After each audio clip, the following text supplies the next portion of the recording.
Hello po, I'm back, and this time I'm gonna do what I promised you, that I'm gonna do the KBL. KBL is Kadyos, Baboy. I'm using the pata and langka. Wala po kaming fresh langka, so it's gonna be in the can. So for now, what I'm gonna do is I'm gonna be boiling both this one and the pork, the pata. Tignan natin, it takes a long time. So maghihintay po ako kung ito ay maging maganda. Ngayon po ilalagay po natin. Actually, the frozen pa ho to. Dito na lang po natin pag naglasog-lasog na po itong pork na to. Ayan. Ngayon, mamaya ko na ilalagay yung yung beans. Maglalagay lang ako ng konting peppercorn. Tapos, lalagyan po natin para malasa-lasa naman po yung aking American style na po kasi. So, maglalagay ako ng konting asin para makadikit-dikit po sila. Tapos, alam niyo po, hindi ko po naglagay na ako ng ginisang season mix. Maglalagay po ako ng garlic din. Kasi alam niyo, nakalimutan ko garlic. Pag sama-samahin ko na lang po siguro sila. Tingnan natin. So, ngayon, ilalagay ko po. Pag sama-samahin ko na sila, teka, dyan. Yeah, you know, growing up, I've been, every time we go to Antique or Iloilo, when we're young, halos every year po ang bakasyon namin sa Antique at saka sa, parang kukunti ito, no? Damihan ko kasi malaki yung proportion. Dadagdagan ko. Dalawa kasi nabili ko eh. So, every year po, lagi po kaming umuuwi. Ang ginagawa ng mami at daddy ko, we fly to Iloilo and be with our grandparents. Tapos, syempre, doon kami, 2 months din kami, no? 2 months kami nakabakasyon sa Iloilo at Antique. Tapos, lalo na ako at saka yung sister kong attorney, si Joy. Talaga, we really grew up in Antique and Iloilo. So, yeah, ito po ang isa sa mga favorite ko pong dish, pati yung munggo na mayroong gata na may langka. So, susunod ko na lang po yan. Now, yung pork, yung ito na po yung pata. Ganyan na itsura. Pero yung beans, hindi pa. Medyo matagal-tagal. Kanina pa, hindi pa siya masyado. So, we'll see. Kung pwede ko pang tanggalin na lang muna yung mga yung pata. Lagyan na natin yung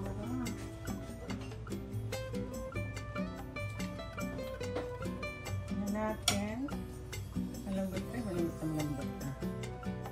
Lagyan na natin.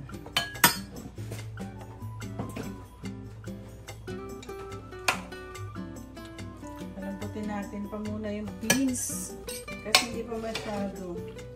Pero itong mga pork, mga pata, malambot na. At ayaw. Tingnan natin. Ayan. Masarap pag malambot yung pata mo, Kaya lang, maiba na. Nadudurog na. Nadudurog sa natagal ng beans.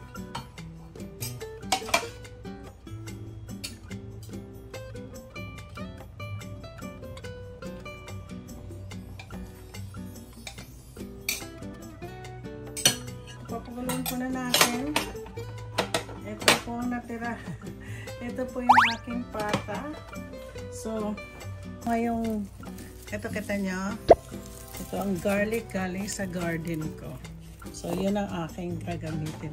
Sabi nila pag fresh, ano daw to, fresh harvest, matamis. So, ayan. Okay, gigisain na natin. Ginamit nating garlic is garlic from my garden. Nakakatuwa naman siyang ganda siya. Hindi siya malalaking klaseng cloves yung aking garlic. Sarap-sarap na. Madali, at saka madali siya mag-brown. Okay, lagyan natin ng sibuyas.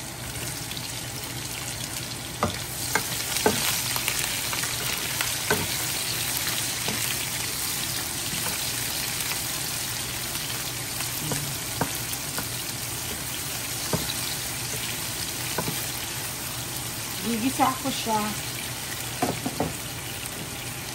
Lagyan natin okay.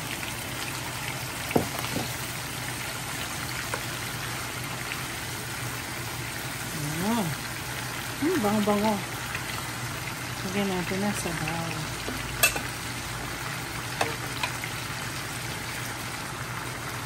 Para din siyang no. Pero ito lang way na pagluto ko.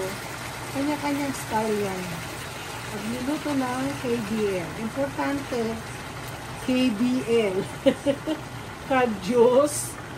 Ano na nga? Kadyos. Baboy. At langka. O, dito po natin ilalagay mamaya ang langka. Dito rin natin siya. Tapos imi-mix ko na po siya dito mamaya. Dito. Ay, mali. Dapat pala. Langka pala muna. Nagkamali ako. Langka pala yung isa kang gigisa ko. Sarap. Tapos, lalagay po natin ang langka. Pali pala dapat malangki muna. Gamitin ko.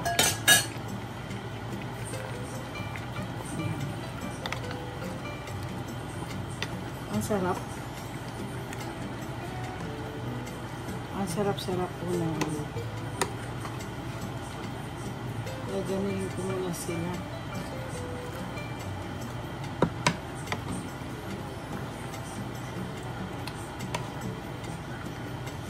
Ngayon idalhin ko siya dito. Kaya ako inano lang kasi ginisa para may yung lasa na sibuyas at saka bawang. Talagang ginisa ko po siya. Ito na. Bigyan natin.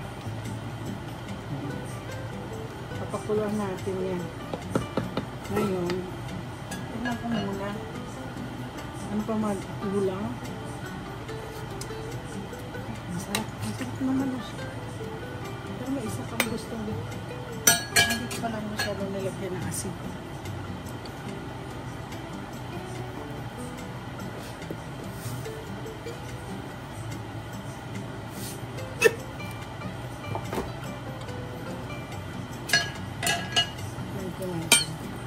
Dami, no?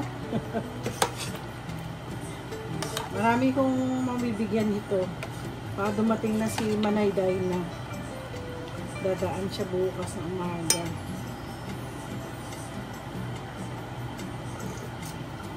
Ang sarap. Ang sarap.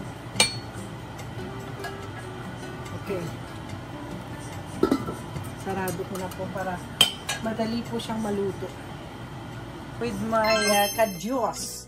And look at my kadyos. Actually, it's more here. I have more. And here, this is for my lunch today. This is our lunch. So, I got everything with all the pata. Ay, nako. So now, this is our lunch. So, I'm gonna taste this one. This is gonna be my breakfast. So, I'm gonna go, maybe, I don't wanna touch this. I'm gonna get some of the food here. I'll have some langka. And then there's still more. No meat. I'm gonna get meat there. I put all the meat here. So maybe I'm gonna get some meat. I love to cook the pata. Oh, look at this. Yung pata, oh. I'll show you. Look at the pata. It's really cooked so well. So this is gonna be my breakfast today. It's like reminiscing my father who loves to cook this one. I learned this from my father and also to Nanay Sita, the one who takes care of me when I'm in Antique, in Colase. No. It's good. My goodness. So guys, thank you very much for watching my channel. Especially with this new one that I learned from my dad and from my Nanay Sita. And I'm sure that my relatives from Antique and Iloilo will be so happy watching me. And don't forget to like and subscribe. And for sure, there's still more food to cook. And there's a lot of subscribers who are asking me to cook. I don't know, we'll see. I mean, the request was kare. Okay, thank you, babush. Like and subscribe.